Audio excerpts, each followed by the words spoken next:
हिस्सा 1। हवेली का राज। छुट्टियों में अलियान अपनी अम्मी अबू के साथ नानी के गांव गया। नानी का घर पुरानी तर्ज की हवेली था। ऊंची छतें, लंबे दरवाजे, पुराने फानूस और दीवारों पर पुराने खानदानी फोटो।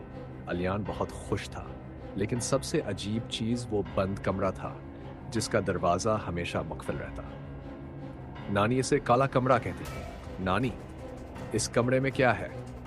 नानी ने सख्त लहजे में कहा, वो कमरा बंद ही रहने देना। उसमें कुछ है जो इंसान नहीं। अलियान ने हंसते हुए कहा, ओह नानी, आप भी ना भूत परियत की पुरानी कहानियां। नानी की आंखों में खौफ था, मजाक नहीं। मैं मजाक नहीं कर रही अलियान, वो कमरा तुम्हें बुला रहा है। खबरदार। पहली रात को सब सो गए। अलियान अपने कमरे में लेटा, लेकिन इसे नींद नहीं आ रही थी। अचानक इसे सीढ़ियों की तरफ से आवाज आई, ठक ठक ठक, जैसे कोई नंगे पांव चल रहा हो। फिर एक सरगोशी, अलिया, आन, आओ ना, मैं इंतजार कर रहा हूं। वो घबरा कर उठ बैठा। दरवाजा बंद था, लेकिन खिड़की की दर्द से ठंडी हुआ और एक काला साया अंदर आ रहा था।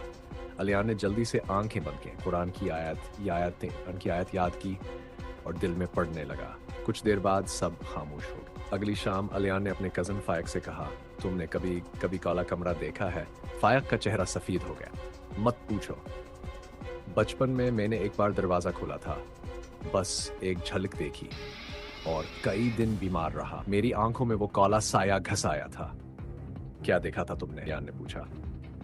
एक आईना, लेकिन उसमें मेरी जगह कोई और था। मेरी जैसा, लेकिन आंखों में खून और चेहरे पर मुस्कुराहट जो मरे हुए इंसान की तरह थी। अलियान ने दिल में तय कर लिया, आज रात वो काला कमरा देखेगा। हिस्सा 4। दरवाजा खुल गया।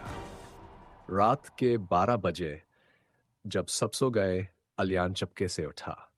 हाथ में टार्च ली और दबे कदमों सीढ़ियां चढ़ने लगा।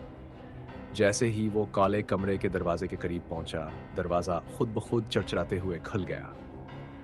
कमरे में घप अंधेरा था, लेकिन अंदर वाकई एक बड़ा सा आईना था और वही पुरानी भारी अलमारियां और दीवार पर एक हया पेंटिंग, जिसमें आंखें वाकई हरकत करती महसूस हो रही। अलियान ने आईने में देखा और खुद को देखा, मगर कुछ गलत था। इसकी आंखें स्याह थीं जैसे गड़े और वो शक्ल हंस रही थी, मगर अलियान नहीं हंस रहा था। फिर अचानक वो अलियान आईने से बाहर निकल आया। असल अलियान पीछे हटने लगा। तो तुम कौन हो? आईने से निकलने वाली शक्ल बोली, मैं वो हूं जो तुम्हारे अंदर छुपा है। तुम्हारा साया तुम्हारी जगह लेने आया। साया आगे बढ़ा और अलियान की गर्दन पकड़ ली। कमरे में सर्दी इतनी बढ़ गई कि अलियान का सांस रुकने लगा।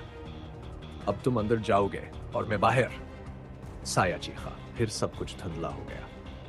अगली सुबह अलियान नाश्ता कर रहा था, लेकिन उसकी हरकत अजीब थी। नानी ने पूछा, रात को नींद आई? अलियान ने नजरें उठाकर कहा, क्या नींद? वहां तो बहुत शोर था। काला कमरा बहुत बातें करता है। नानी का चेहरा सफेद पड़ गया।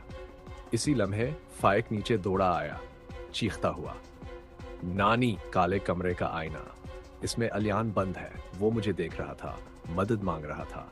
सब दौड़े ऊपर, मगर कमरा बंद था। दरवाजे पर सिर्फ एक सरख निशान था, एक हाथ का निशान। अंदर से हिस्सा से। कौन है असल? तब से जो अलियान है, वो कभी वही नहीं लगा। वो रात को जागता है, दीवारों से बात करता है और जब तन्हा होता है तो खुद से सरगोशी करता है। एक रात नानी ने देखा, अलियान आईने के सामने खड़ा है और कह रहा है, खामोश हो जाओ, मैं तुम्हें दोबारा बाहर नहीं आने दूंगा। लेकिन नानी जानती है, असल अलियान अभी भी अंदर है और जो इनके साथ रह रहा है वो कुछ और है।